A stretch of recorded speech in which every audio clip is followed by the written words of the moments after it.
आज हम बात कर रहे हैं धारावाहिक वसुधा के 25 दिसंबर के आज के जबरदस्त और तनाव से भरे एपिसोड की, जिसमें कहानी ने एक बार फिर यह साबित कर दिया कि सत्ता, अहंकार और फैसलों की जल्दबाजी किस तरह रिश्तों और बिजनेस दोनों को हिलाकर रख देती है। यह एपिसोड पूरी तरह देव के उस फैसले के इर्द गिर्द घूमता है जिसने न सिर्फ कंपनी की दिशा बदल दी, बल्कि चंद्रिका के गुस्से को भी 7वें आसमान पर पहुंचा दिया। एपिसोड की शुरुआत से ही माहौल गंभीर और बेचैन करने वाला दिखाई देता है, क्योंकि कंपनी में निवेशकों की मीटिंग चल रही होती है, जहां सभी निवेशक भविष्य की योजनाओं, मुनाफे और स्थिरता को लेकर सवाल उठा रहे होते हैं। लेकिन देव का रवैया शुरू से ही आक्रामक और आत्मविश्वास से भरा हुआ दिखाई देता है। वह खुद को सही और बाकी सभी को गलत साबित करने की मानसिकता में नजर आता है। निवेशक जब कुछ अहम मुद्दों पर सवाल उठाते हैं और पारदर्शिता की मांग करते हैं, तो देव इसे अपने अहंकार पर हमला समझ लेता है। वह किसी की बात पूरी सुनने के बजाय मीटिंग में ही निवेशकों को अपमानित करता है और एक ऐसा कदम उठा लेता है जिसकी किसी ने कल्पना भी नहीं की होती।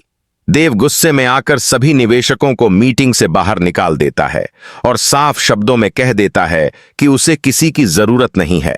यह दृश्य दर्शकों को चौंका देता है, क्योंकि एक सफल बिजनेस के लिए जिन निवेशकों का भरोसा सबसे जरूरी होता है, उन्हीं को देव एक झटके में बाहर का रास्ता दिखा देता है। देव का यह फैसला केवल गुस्से का परिणाम नहीं, बल्कि उसकी बढ़ती हुई जिद और सत्ता के नशे को भी दर्शाता है। जब यह खबर चंद्रिका तक पहुंचती है, तो उनका गुस्सा स्वाभाविक रूप से फूट पड़ता है। चंद्रिका, जो हमेशा समझदारी, रणनीति और संतुलन के साथ फैसले लेने में विश्वास रखती हैं, देव के इस कदम से बेहद आहत और नाराज हो जाती हैं। वह जानती हैं कि निवेशकों को बाहर निकालना सिर्फ एक मीटिंग खत्म करना नहीं, बल्कि कंपनी की साख, भविष्य और भरोसे को दांव पर लगाना है। चंद्रिका देव को कड़े शब्दों में समझाने की कोशिश करती हैं कि बिजनेस भावनाओं से नहीं, बल्कि समझदारी से चलता है। लेकिन देव उनकी बात सुनने को तैयार नहीं होता। दोनों के बीच तीखी बहस होती है, जिसमें पुराने मतभेद, दबा हुआ अहंकार और सत्ता की लड़ाई खुलकर सामने आ जाती है। चंद्रिका का गुस्सा सिर्फ एक बिजनेस फैसले को लेकर नहीं होता, बल्कि वह देव के बदलते स्वभाव, उसकी जल्दबाजी और दूसरों की राय को नकारने की आदत से भी जुड़ा होता है। इस पूरे एपिसोड में यह साफ दिखाई देता है कि देव अब खुद को सबसे ऊपर मानने लगा है और उसे लगता है कि वह अकेले ही सब कुछ संभाल सकता है। वहीं चंद्रिका को यह डर सताने लगता है कि देव की यही सोच कंपनी को बर्बादी की ओर ले जा सकती है। निवेशकों के जाने के बाद ऑफिस का माहौल पूरी तरह बदल जाता है। कर्मचारी सहमे हुए दिखाई देते हैं। भविष्य को लेकर अनिश्चितता छा जाती है और हर कोई यह सोचने पर मजबूर हो जाता है कि आगे क्या होगा। देव बाहर से भले ही मजबूत और निडर दिखाई देता है, लेकिन अंदर ही अंदर वह भी अपने फैसले के असर को लेकर असमंजस में होता है। यह एपिसोड बहुत ही सटीक तरीके से यह दिखाता है कि सत्ता जब अहंकार में बदल जाती है, तो सबसे पहले संवाद खत्म हो जाता है।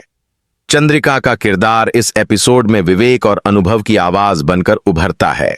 उनका गुस्सा दरअसल उस चिंता से जन्म लेता है जो उन्हें कंपनी और उससे जुड़े लोगों के भविष्य को लेकर होती है।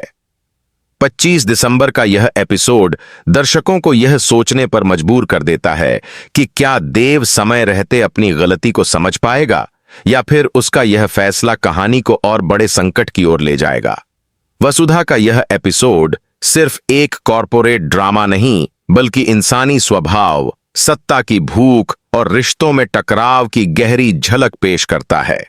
देव और चंद्रिका के बीच की यह टकराहट आने वाले एपिसोड्स के लिए एक बड़ा मोड़ साबित होती है और दर्शकों के मन में कई सवाल छोड़ जाती है कि क्या निवेशक वापस आएंगे, क्या कंपनी इस झटके से उबर पाएगी, और क्या देव अपने अहंकार से ऊपर उठकर सही फैसला ले पाएगा। इसी तनाव, भावनाओं और अनिश्चितता के साथ यह एपिसोड समाप्त होता है और दर्शकों को अगले एपिसोड का बेसब्री से इंतजार करने पर मजबूर कर देता है।